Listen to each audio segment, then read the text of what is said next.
We all like to think that our nation is particularly special to God, or at least that no other nation is more special than our own. Maybe that's why Christians so often read Bible references to Israel or Jerusalem and tune out the Jewishness, hearing it as just God's people, which is now us.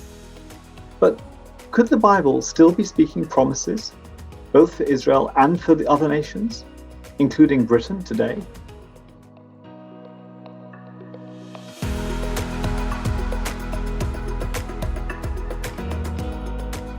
Replacement theology is an ancient and particularly deadly form of heresy.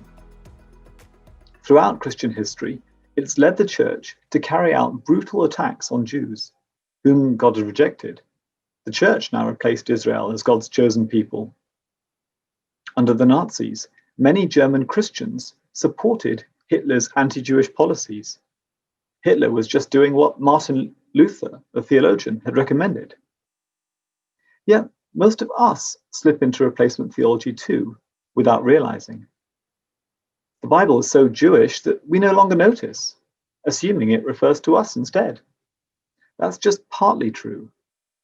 Romans 11 says that because of Messiah Jesus, we Gentiles, non-Jews, are now grafted in to Israel's olive tree. Wild branches can share the nourishing spiritual sap from the root, but there are still natural branches.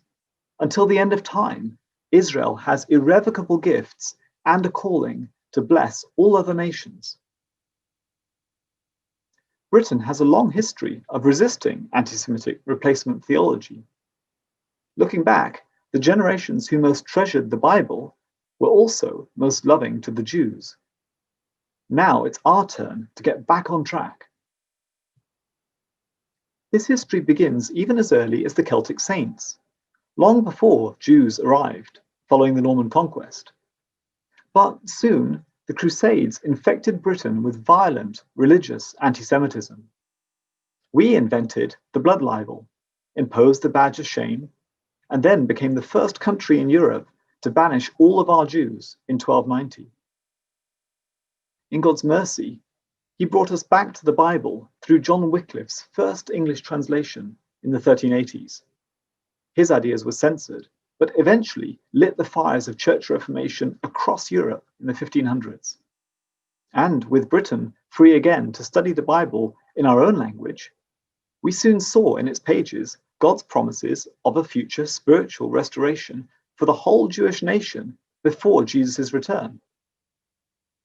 From the first decade of the 1600s onwards, our great Puritan Bible scholars, early evangelicals, began to recognize that promises of the Jews' physical restoration to their land were closely connected.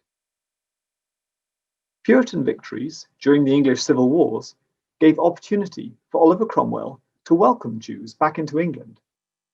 At that same time, we began to see ourselves in the prophecy of Isaiah 60, verse 9. We could be that nation, the first to transport Israel's sons and daughters in ships back to the land of their forefathers. This idea of Israel's return spread throughout society in the 1700s and 1800s. It's found in Charles Wesley's hymns, John Milton's poem Paradise Regained, and Bible commentaries by philosopher John Locke and Sir Isaac Newton even. The great evangelical Charles Simeon and his famous friend William Wilberforce were champions of Israel's promises, as were the social reformer Lord Shaftesbury, Anglican Bishop J.C. Ryle, and Baptist preacher C.H. Spurgeon, among many others.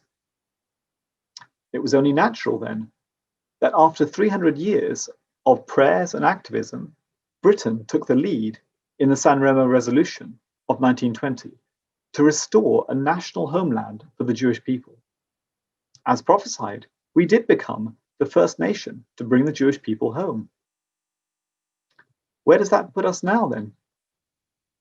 Well, we turned our back on the Jews to whom we had made promises, forgetting that those who bless Israel will be blessed. Our mighty British Empire quickly collapsed until even our famous trading powers were surrendered to foreign rulers. Having lost confidence in the Bible, we were blinded by replacement theology and nearly allowed anti-Semitism to take root in our government. But God promises in Isaiah 23 to revisit Gentile nations like ours when we have been humbled and repent. It's time to rediscover who we are through the Bible and fulfill our destiny among the nations as we honor the firstborn birthright of Israel. 2 booklets I've written might be a helpful starting point. To learn more,